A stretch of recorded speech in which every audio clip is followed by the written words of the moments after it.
And I think as we make our way through here, people will see that, this really is a good time to be looking at buying a house. Absolutely. In the rest of these questions that we're going to be covering here, these are the things that you need to know in today's market. Yeah, it's a great resource. Yeah, and this is a different market than what it was 2-3 years ago. Oh, it is definitely not the same. Yeah.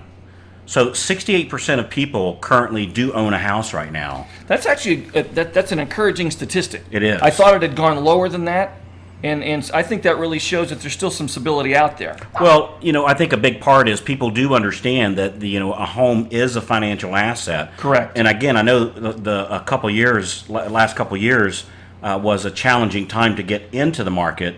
But now I think most of the experts agree we're definitely at the bottom of that curve. That's right. And going up is the way it's going to go. And I guess the key to buying is really knowing what you're getting into. Yeah. Knowledge is power, and when it comes to buying a house, as it says right here, knowledge opens doors. When you come into a situation and you know what questions to ask, when you know what to look for, you're not only going to get a better buy in terms of price, but the features that come with a home. You're much less likely to get trapped into something that needs a lot of repair or something like that. yeah, and the reason why you're on this class today is, Ralph, it's very dangerous when you think you know what to ask, but you don't. But you don't. That's right. You know enough to be dangerous. That's exactly right. Yeah. So the questions that we're talking about here are really designed for that person who's a first-time home buyer. Yeah, but I would say even a seasoned pro, even I have to be honest with you, in preparing for this workshop today, you and I have bought and sold dozens of houses. And I was surprised at how much I had forgotten, or Yeah. frankly, at how much I never actually knew about this. There's some great information here. Yeah, absolutely. All right, so I guess the first question is, what's the best way? How do I begin the process of buying a home? Well, the first question you have to ask yourself is, should I rent or should I own? And we're gonna just show you a couple topics we're gonna be covering here. That's right. Am I ready to buy a house? If you decide you should own, are you ready? And then if you're buying one, well, geez, how much of one can I afford? How much payment can I afford? How much space do I need? That's a big one. Yeah. What area of town that I like? All these are factors that'll affect the price of the home. Great way to get information is to talk to friends and family about what's available. No question. And drive through the neighborhoods. Before when you're buying a house, you're not just buying a house. This is a real big point, everybody. You're buying a neighborhood. That's exactly right. You're buying all the people in that neighborhood. Most people don't think of it in those terms. Right. And even though online is a great resource, I tell you, I still believe in looking in the homes section of the newspaper. If nothing else, that gets you started and gives you a quick overview of the types of things that are available. And more specific to your particular area. Yes. Okay, so kind of going back up to the top then, how does purchasing a home compare with renting?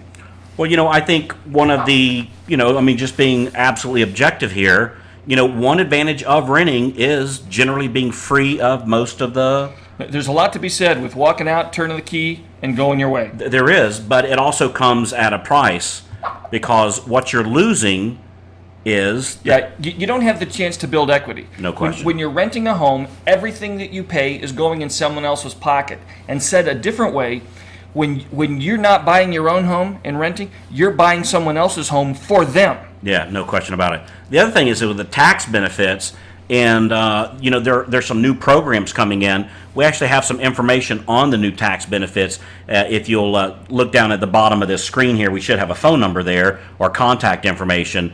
You can give us a call at the office, and we'll share with you some of the new reports that we have on the new tax benefits.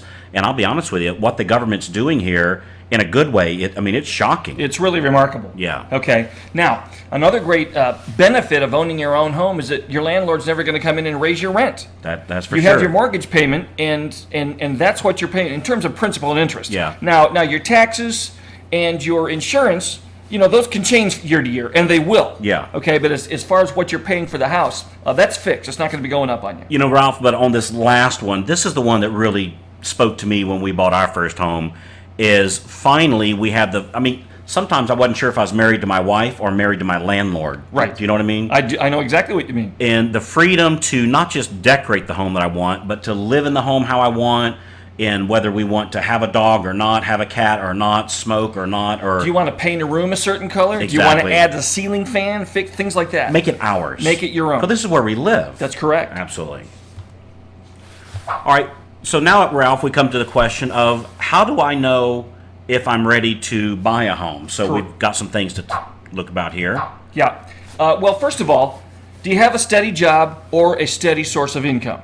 A lot of folks, they have a steady source of income, and really that's the key. You know, Yeah. you may or may not have the job, but if your own situation gives you a steady source of income so that you know you can meet that monthly payment, okay, that's a big one right off the bat. Yeah. And along with that is you're looking to see is have you been employed on a regular basis? Now, we have on here for the last 2 to 3 years, but we want you to take note of that last part there. It says, or do you have a good reason that you weren't? In other words, if you just graduated from school, Correct. or maybe somebody just had a baby, That's right. it's okay not to have been in the job market. A lot of people falsely think that you have to have been working for the last 2 years, and that is absolutely not the case. However, your job does need to be like a W-2 type of a job. So if you're doing a regular paycheck. a regular paycheck, Sure. we're like they take the taxes out of it, a W-2. That really leads into the next question. Is your current income reliable? Exactly. A W-2 will prove to your would-be lender that this is reliable income. Now, you may be an artist. You may be your own contractor. You've got a skill. You lay tile. You paint. You do something and you produce your own income. In a situation like that, they're going to look at that differently than the person who just gets a paycheck every month just for showing up, basically. Yeah, that's exactly right. And on if you are self-employed or 1099 employed, something like that, you're going to have to show a track record of the last couple years that this Absolutely. is, and they are going to be looking for your full tax returns with today's loan programs. That's correct. Now, next thing, do you have a good record of paying your bills? I mean, really, if you think of yourself as the lender, would you lend yourself money knowing how you pay bills? See, because the lender wants to know that they're going to put their money out and the payments are going to be made on a regular basis, just like everybody else. They want the most for the least. See, they want to lend you money, but they want to know you're going to make those payments on time. Yeah, and I like the way you said that. Would you lend you money? Yeah. Looking at your situation, and that's basically what they're doing. Now, keep in mind, and we have a whole nother workshop on this subject. We just want you to know that if your current past record may not be, And there may be a good reason that it may not be good. that's right, and frankly, with today's economy, a lot of people have been laid off. I mean, it's not your fault necessarily. That's right. We're gonna make that real clear. And we want to let you know that over here, if there's some credit issues or you think you have some credit issues, we absolutely positively have some answers for that. Again, you can scroll down and look at the bottom there, and there's some contact information, and give us a call, and we can give you a great report that's entitled "The 10 Myths That the Credit Bureaus Wouldn't Tell You." Right. And Great information. in great that information, so we can get that over to you also. report. Okay. Do you have some credit history? Now, see, paying the bills is one thing. Your electric bill, your cable bill, things like this. Do you have some credit history? Can you show that someone has lent you money and that you've paid it back as agreed? Yeah, because about just as bad as having credit issues is having no credit history whatsoever. Right. Now, again, on here, there are some programs where, let's say you don't have a credit card, but you've been paying rent for the last year, you have a car payment for the last year, maybe paying on your student loans.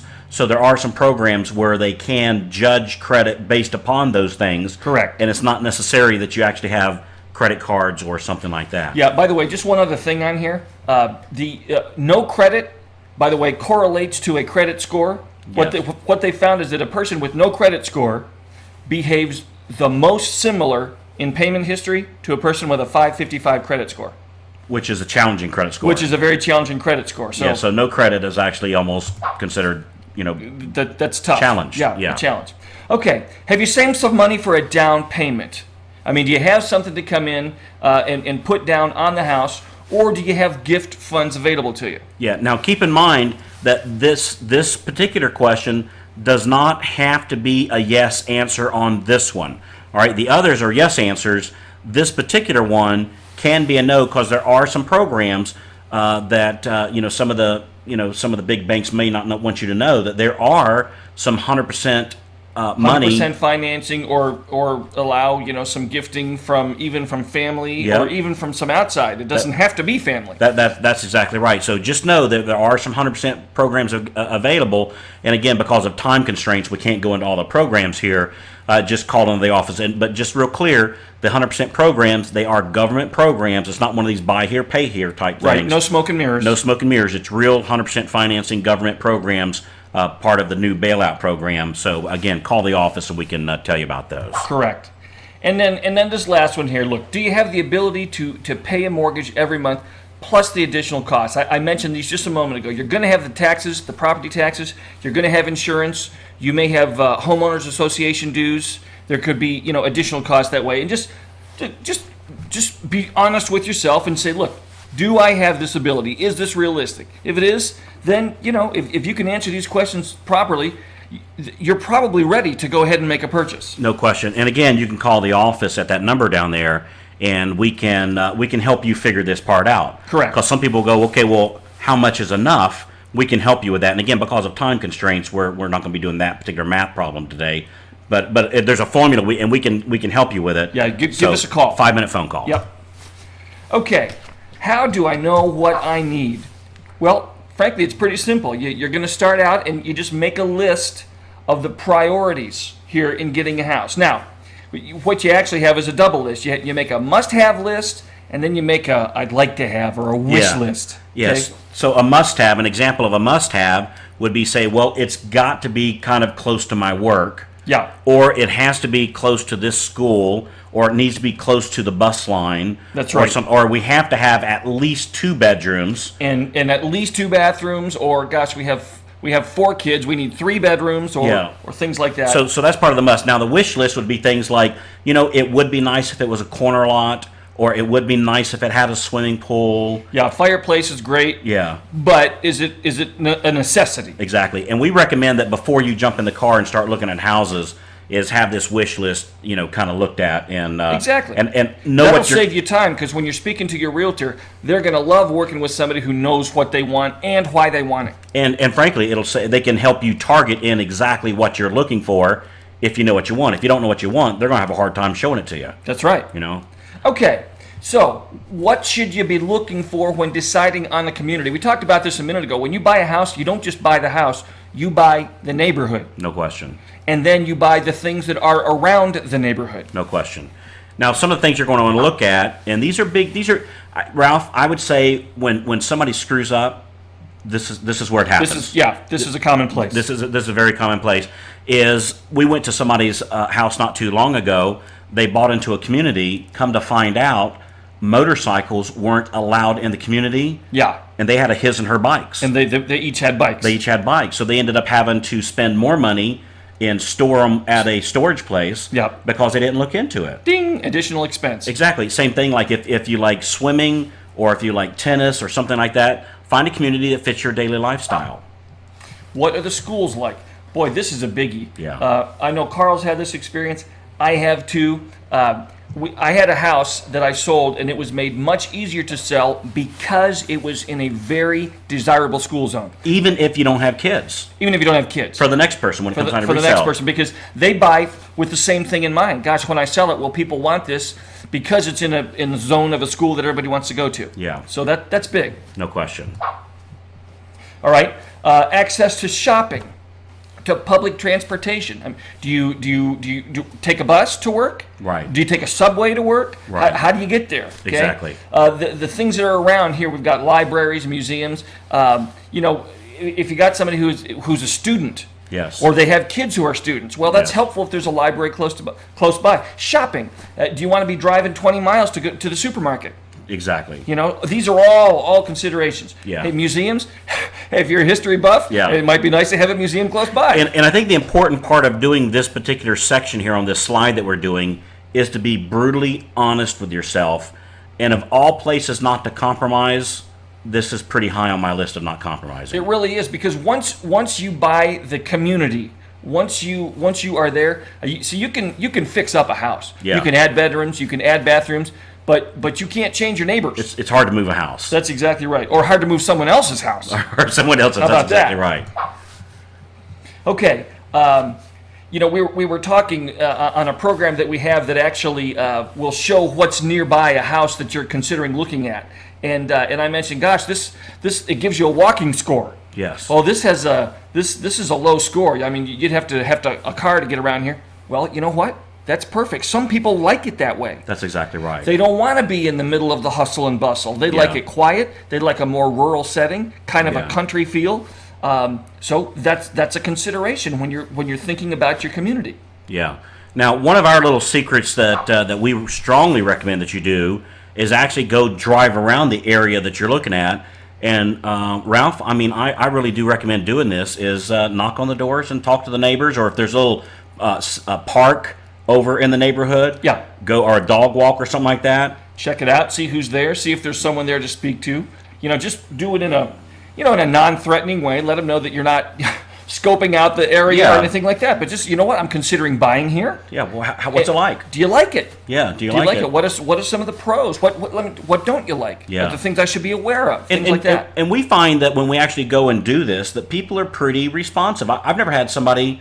Let me tell you, if somebody likes their house and the community, they'll like telling you about it. Frankly, if I knocked on somebody's door and a couple of them door and they shut the door in my face, it would let me know exactly what I needed to know. That's some good research right there. That's a good research right there. Now, how can I find out about community resources? Number one, again, give us a call. Our phone number's right there, here at the bottom of the page. We've been here. We're going to be here, so we can help you there. But I tell you, one of the areas that a lot of people overlook today in the digital society is the good old Chamber of Commerce. Yes. So the Chamber of Commerce, absolutely positively, is a great resource. They're still there, and not only are they there, they've got a website and a bunch of easy resources to look at. Yeah. Okay, so how do we select the right real estate agent? Let me tell you. Okay, and this is assuming that you're not already working with one. Absolutely. And so, right. So if you're already with one, if you have one, we assume you're with the right one. Exactly. That's right. So this is going to be for those that haven't picked one out yet.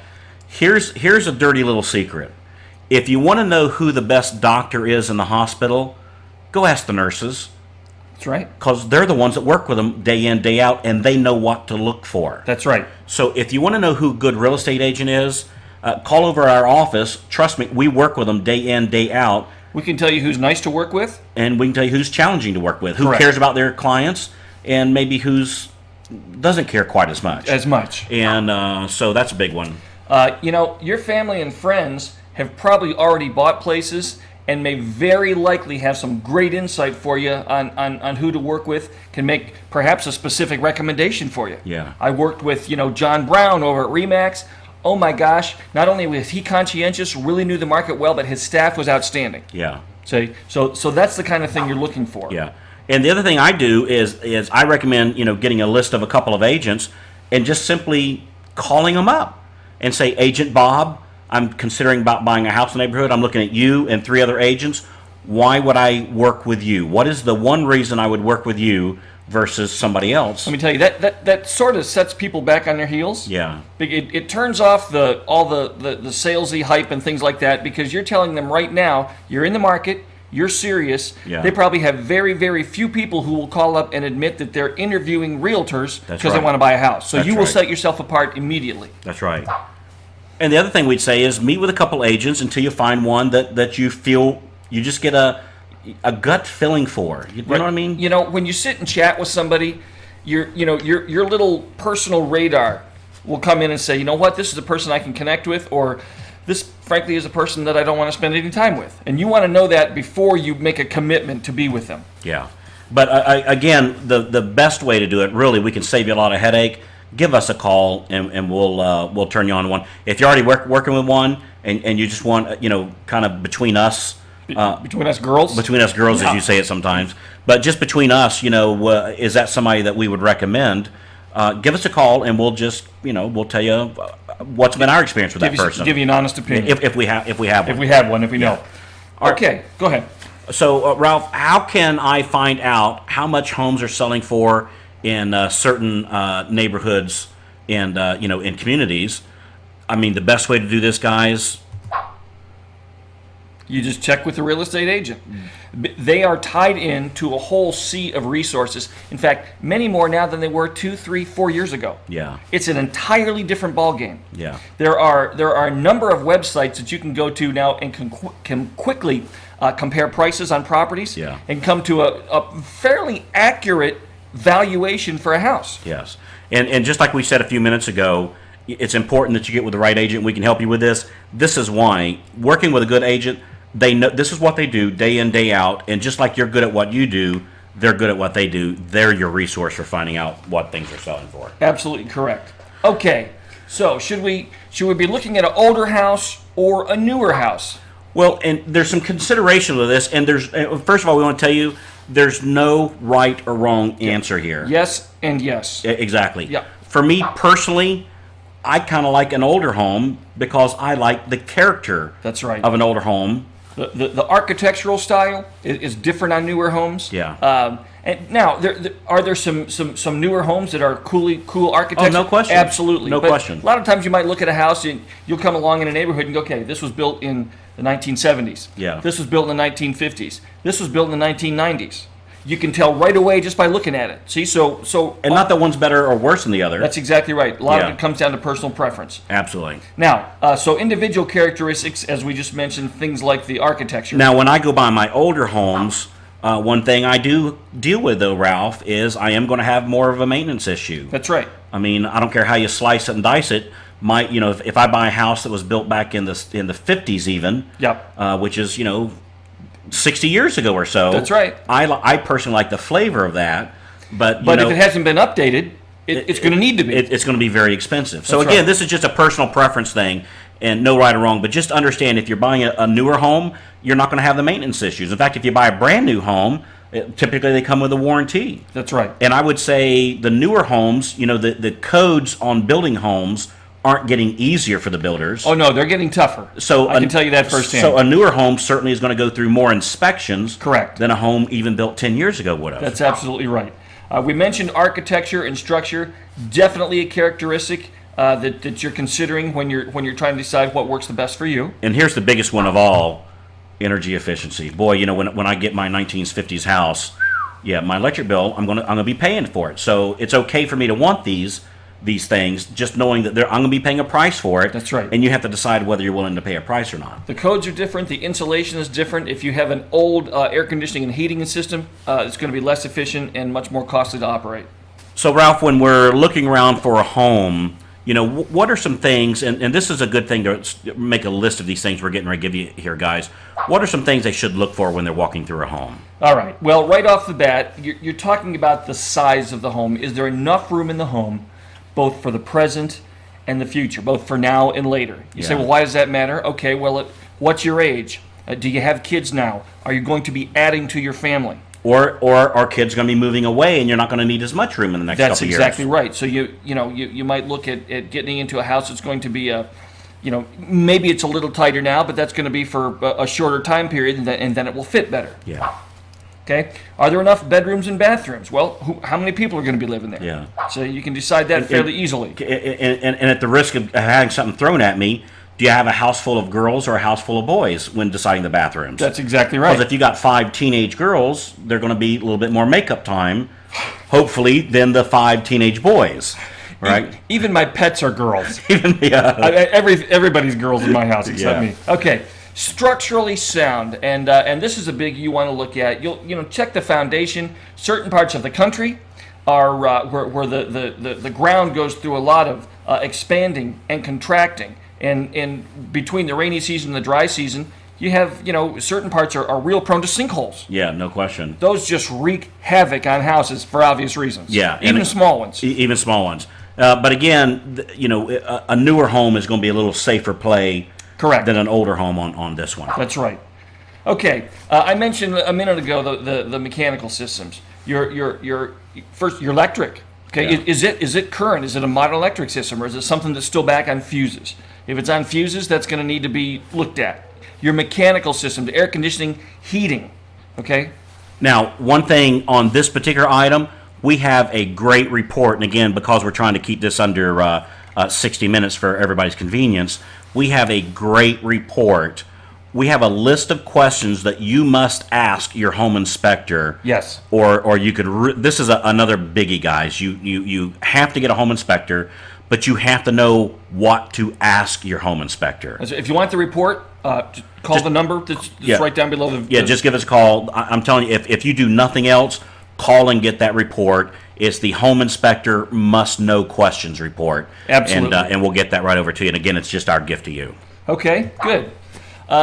Is the yard big enough? Good question. Usually this comes in if you have kids, you want room for them to play. Do you have pets? What do you need there? Are you going to put in a swing set? Things like that. Well, there you go. Do you like the floor plan? You got to like the looks of the house. And you'll know that, I'm telling you, when you walk in the house. Yeah. It'll speak to you or it won't. Now, if you already have a house full of furniture, it'd sure be nice if your furniture happens to fix it, to fit that house. Correct. Not that that would be my final judgment, but it's certainly something to continue. Storage space. Can you have too much? My wife says no. Okay. If you walk into a place, do you have any closets? Yeah. If there's no closets at all, that's going to be something to really you need to contend with. Does anything need to be repaired or replaced? Boy, and if you're going to negotiate, guys, this is a great area to negotiate on. This comes back to that inspection. You really need to get that inspection report. When you say anything, when you're buying a house, anything is a big list. Yeah. It could be anything from siding to roofing to flooring to mechanical systems. There's a whole gambit there. Now, ideally, you want the seller to repair or replace these items. And in today's market, you can make a lot of requests about this, and they'll come through. It's a good time in the market to be asking for that stuff. It is, but keep in mind, if it's a bank-owned property, or if you have a seller that's upside down and maybe they're I don't know, they don't care anymore. Is right. It okay to say that? Well, you can. Yeah, somebody that's maybe caught between a rock and a hard spot. It's going to be tougher to get them to pony up money. Virtually impossible. Exactly right. So just kind of keep that in mind. Again, your agent would be a good person to bounce this off of. Correct. Okay.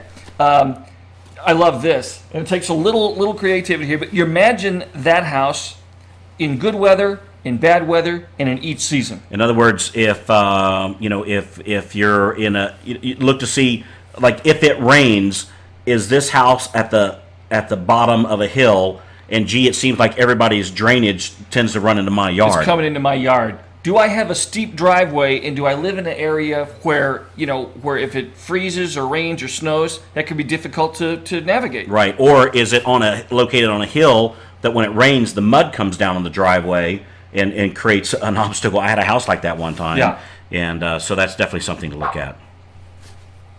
And that really comes into the next question. Will you be happy with it year-round? Yeah. Will you be happy with it? Is it a great summer place, but the insulation is poor, and in the wintertime it's going to be too cold? Yeah. Okay, number 10 here is how long will I be living in this home? A lot of people miss over this one too, Ralph. That's right. And really what that comes down to is kind of what phase are you in life? Did you just get out of school? Yeah, because if you just got out of school, you can compromise a little bit on the space, unless you plan on having kids right off the bat. You might have 3-4 years in between kids, and again, everybody's going to be different. That's right. Now, if you have an early family, you'll have a different set of goals and things you're looking for in a house than, well, frankly, if you just got out of school, or if you're an empty nester. If you're an empty nester. Because if you're an empty, like let's say if you have an early family, you're going to need a little bit more space as they grow up a little bit. Yeah. Teenagers are definitely going to need a little bit more elbow room than a room full of 6-year-olds, so to speak. That's exactly right. And then on empty nesters, same thing. You might it would be okay to be pinched for space for a little bit, knowing that if you're getting ready to be an empty nester here in a year or two, you could go with a little bit less space or a little bit smaller of a yard because they're going to be going off, and having their own family soon. Exactly. That's exactly right. Okay, so next thing, how can we keep track of all the homes you see? And you definitely want to be looking at a number of homes. Okay, here's what we recommend that you do. This is Ralph, you're the one that taught me this one. This is a great trick. Yeah. What you do is go pick up a binder, right? Like at Office Depot. Absolutely. Something like that, right? Like a 3-ring binder, notebook. Yeah. And what we want you to do is we want you to take pictures of the house and literally, we recommend, even with the digital camera, when you get home, print them out and put them in this book.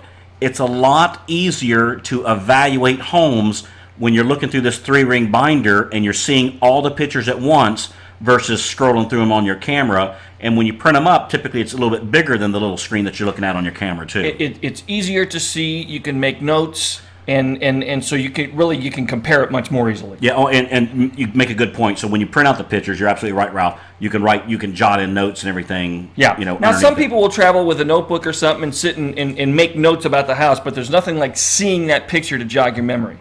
Well, Ralph, here comes a real big one. How many homes should somebody look at before choosing one? Well, it says right here, visit as many as you want. There is no maximum. I got a buddy who's a realtor, and one of the things he does, when he'll sit down, he'll make a list of the things you want. He will go on a tour with you, and he'll show you 25 houses in a day.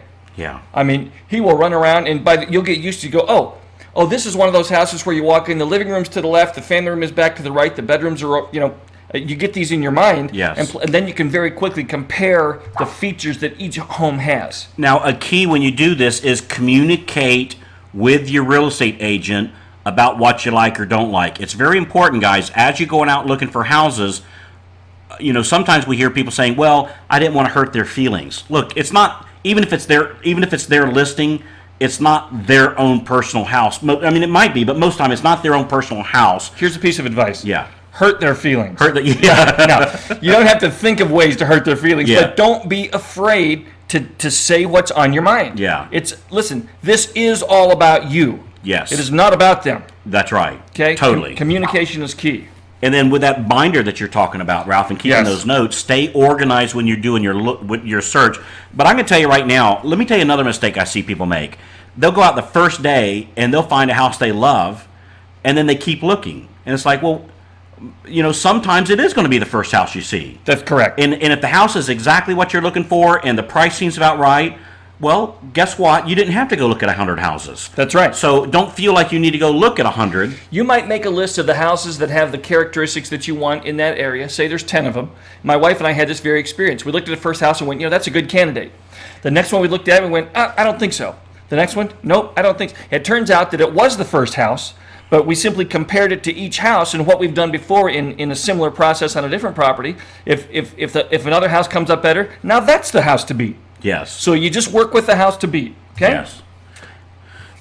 Okay, I found a home. What types of inspections are required?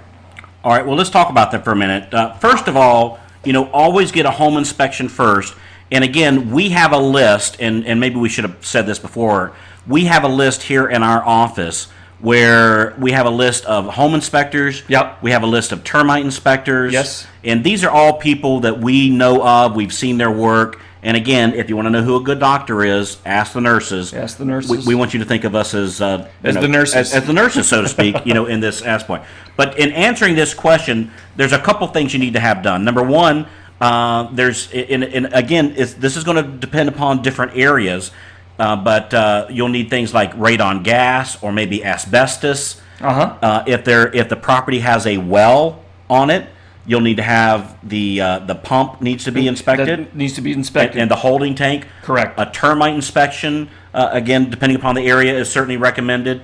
If the house was built prior to 1978, and especially if you have kids under the age of 7, you're definitely going to want to have an inspection for lead-based paint. Lead-based paint. Yeah.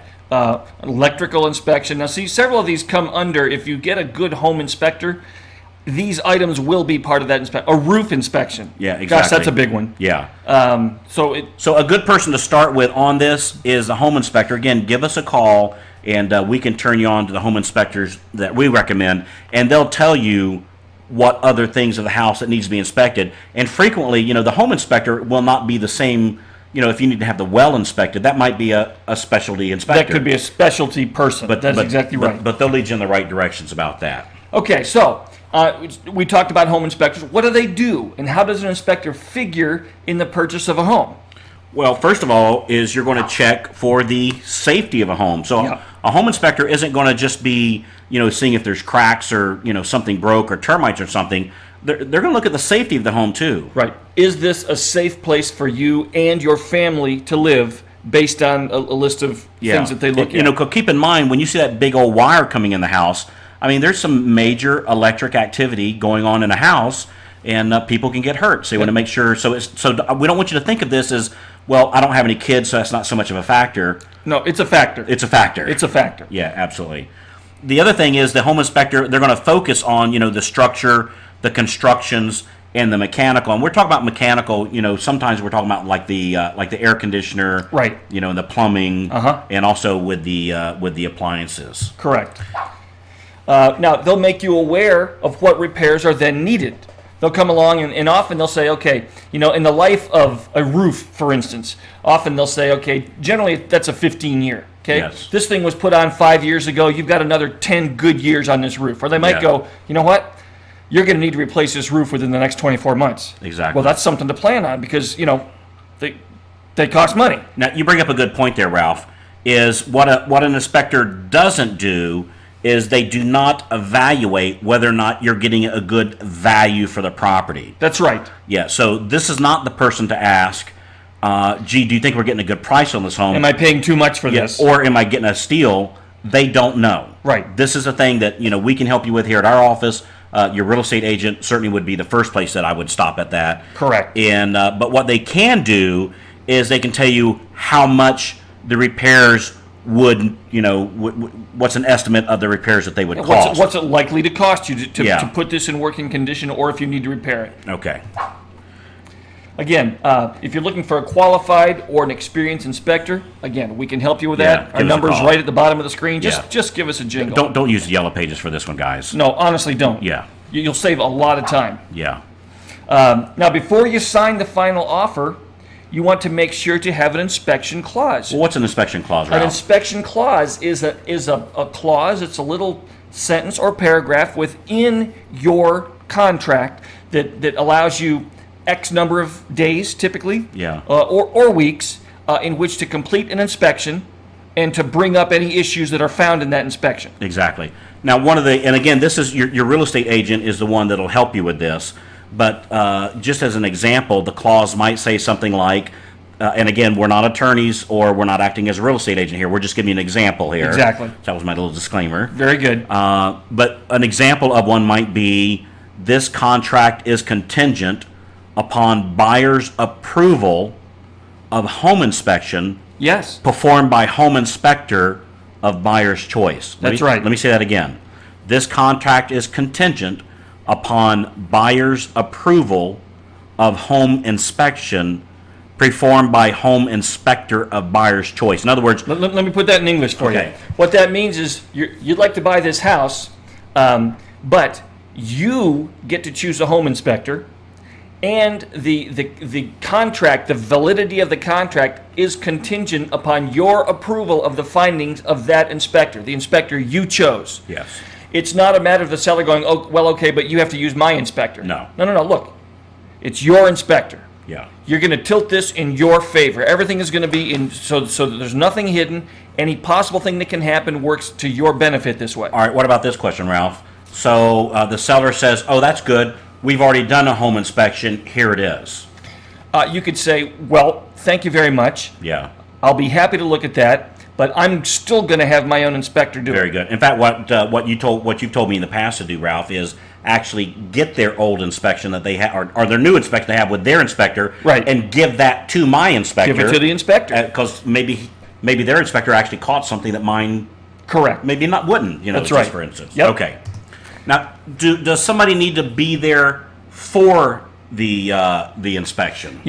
Frankly, I would recommend that you do. Yeah. I would recommend that you be there, and the reason for that is that when your inspector is looking at the different parts of the home, if he's inspecting mechanical, he may need to see things operate. Yes. For instance, I've got a guy that when he does the sprinkler system, he'll have you turn on the sprinkler system. He will stand in the yard in a rain suit and watch where the spray goes, and he figures the best way to see that and make sure there's coverage is to stand right there in it and see where it sprays. Very I go, good. You know what? That's impressive. That's my kind of home inspector. Exactly. Now, so it's certainly not required. It's a good idea. If nothing else, be there for sure for the last 15 minutes of the inspection. Yes. Because then the inspector, he or she, will walk you around the property and point out the things that they found. Exactly. So certainly at least the last few minutes of the inspection. Okay, what are home warranties? Boy, this is a biggie, and should you consider them? Yes. Yes, you should consider them. Go ahead. Because they offer protection for the possibility of costly problems. So a home warranty is where typically things like the air conditioner, maybe the appliances, A well and pump, electrical system, electrical, yep. are actually warranted. And so I have seen these be a savior, Ralph. And whether the whether the seller helps pay for it or not, this is definitely something I would consider, and I would ask my real estate agent about this particular item. Typically, the cost of a warranty like this is going to be less than the first repair you get on something that goes bad. Yeah. And so if there's any age to the appliances or the roof or the well or the things that we're talking about here, it's always a good idea to do it. And very often you can get the seller to pay some or all of the cost of the warranty. Yeah. And there are some great warranty programs available. Again, you can call us at the office or contact the real estate agent, and they'll help you with that. And then the other thing is, Ralph, you consider having the seller or the agent sometimes. Sometimes the agent will chip in for it as well. Will chip in and help pay for these too. So, absolutely. Cole, one thing to keep in mind, if you just bought the house, you might be a little cash strapped for the first month or two, and then suddenly the air conditioner goes out. Not that it's anybody's fault. That's right. Things happen. Things happen. When it happens first couple months might make it a little rough. Okay, so where can we find information on the property tax liability? Well, it should be included on the listing, and they'll have how much the taxes are on the property. Of course, the other thing you could do is You just ask the seller. That's exactly right. They'll talk about. They're going to know that they've been the ones who are paying the taxes on it. Yeah, and then of course you can just check with the local tax assessor's office. And that's either you can make a phone call, go there in person, or they're right online. Or go online. Just go to their website. And again, we can help you with that. So just call our office and we can help you with that. Okay.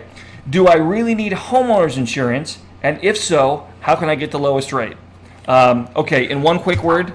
Yeah. Yeah. You need it. It's a requirement. And even if it wasn't. Even if it's not a requirement, you need it. Yeah. Okay. Now the lender will require it because they're not going to lend $100,000 or $200,000 or $300,000 on a house, or $10,000, or $10,000 on a house, and have it burned down, and have you go, oops. Yeah, that's exactly right. Gosh, I don't have the money. Yeah, See? absolutely. So right off the bat, it's going to be a requirement. Now, as far as getting a good rate, you can shop around for comparable rates.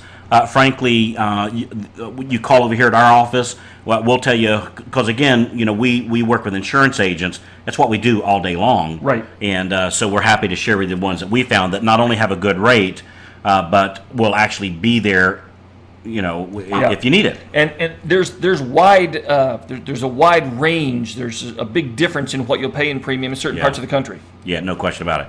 Now, one thing you want to make sure is see if you're in a flood zone. Yes. And you might be thinking, geez, there's no way we're in a flood zone here. I tell you, I've seen some surprising places that are in an area of a flood zone that you would have never thought it was. Correct. So this is definitely a question that you want to ask.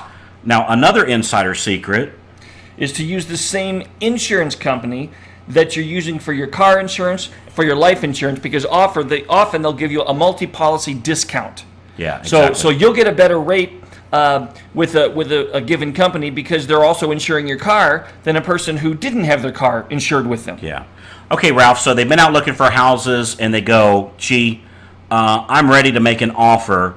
How do I determine the initial offer? What do I do? Okay, well here's some things that your offer should include. Now we're going to put a list here up, but this is again something that your real estate agent, they're going to help you with. But I would still write these things down just as a check sheet. And it's good for you to write them because when you talk to your realtor, if you're the one bringing them up, frankly, that will be impressive to them. That's right. They'll know they need to pay a little bit more attention. That's right. Yeah, no so harm. some things here. The complete legal description of the property. That's not the address. It's not the same as the address. That's right. That's a description in the public record which points to this house and only this house. Yeah. Okay. The other thing would be the amount of earnest money. Or we also call this good faith money. Good faith money. That's just money that's turned in with the offer, which helps to let the seller know that you're serious about this offer and this purchase. Like a deposit. Like a deposit. Yeah. Somebody who makes an offer and puts $100 with it is not as impressive to a person who makes an offer and puts $5,000 or $10,000 with it. Right. But again, this is going to be an area that your real estate agent will help, advise you. Will advise you on that particular Correct. one. The next thing you'd want to have. Now, your down payment, that's not the same as your earnest money deposit. your down payment is frankly that's what your lender is going to require for the for the program that you're using. So if it's a 5% down, 95% financing, if it's 100% financing, if it's 90, if it's 80% fine, the down payment is the portion that you didn't finance. So so just to make it clear, let's say you're putting 5% down. Let's just for some easy math. Yeah. You're buying a $100,000 house. $100,000 house. And you're putting $5,000 as your down payment, but you already put down $1,000 with the offer, as earnest money. Right. At closing, you're going to bring another $4,000. That's right. And you're financing $95,000. That's exactly right. In this example. That's exactly right. The other thing that you're going to want to make sure that's in with your contract is you're going to tell them what day you want to move in. Yeah. Don't assume that, gee, well, the day I buy this house is the day I can move in, because what if the seller needs a day, a week, an hour, a month, or whatever? For whatever reason to move out. That's exactly right. What if there is, you could have a situation on a brand new house where for whatever reason there's a closing on a given day. These are less usual, but maybe the flooring will go in the next day, and that's taken care of in the contract. Yes. So it spells out that you've got the house, you've got the contract, but the seller, who's maybe a builder, says, okay, but you're going to move in 2 days afterwards because that's going to give us time to get the floor done. That's exactly right. So it could be anything like that. Absolutely. And of course, how much money you're offering for the home. That's exactly the price that you're offering. Obviously, that has to be very clearly laid out in your offer. The proposed closing date, which again, you need to clarify to make sure that in the proposed move-in date, either they're the same, or if they're not, just you need that everybody knows that they're not. Exactly. That's right. Here's a biggie. The length of the time the offer is valid. What do we mean by that, Ralph? Here's what it means. When you make an offer, very rarely now does somebody make an offer now that's just open-ended and you have as long as you want to think about it. In other words, you made an offer to the seller. Mr. Seller, I'm willing to buy your house at this price. I want to close on this date and blah, blah, blah. And by the way, this offer is good until tomorrow on this date at 5 o'clock p.m. In other words, you're going to give them a reasonably short period of time to make their decision. That's right. It's a good offer. We're serious about it, and we need to know if you'll entertain it, and we don't want you taking 3, 4, 5 days to think about it. And here's why you typically, and again, your real estate agent can help you with this, but you typically don't want to give the seller an open-ended offer, because then you're tied up until he gives you a decision, and he can take your offer and shop it around to different buyers saying, I've got this price. Can somebody beat it? That's right. So that's what you don't want to happen. Yeah. So we recommend as short of a time as possible. I've seen them 24 hours. I've seen them in the morning, and you need to answer this afternoon by 5 o'clock. Now, keep in mind, again, if the seller is out of the area or if it's indisposed somehow. Or bank-owned property, again, this is something to ask your real estate agent, because each one's going to be a little different. Correct. And, of course, details of the deal. Details would be things like, does that big mirror in the bedroom, does that stay? Or the built-in, it looks like a built-in entertainment center. Right. Is it really built in? Or is that going? Or is that going? Do I get the hot tub? Yeah, exactly. Things like that. Okay? So the thing is, you just need to be prepared for some give and take on the negotiation. Yeah.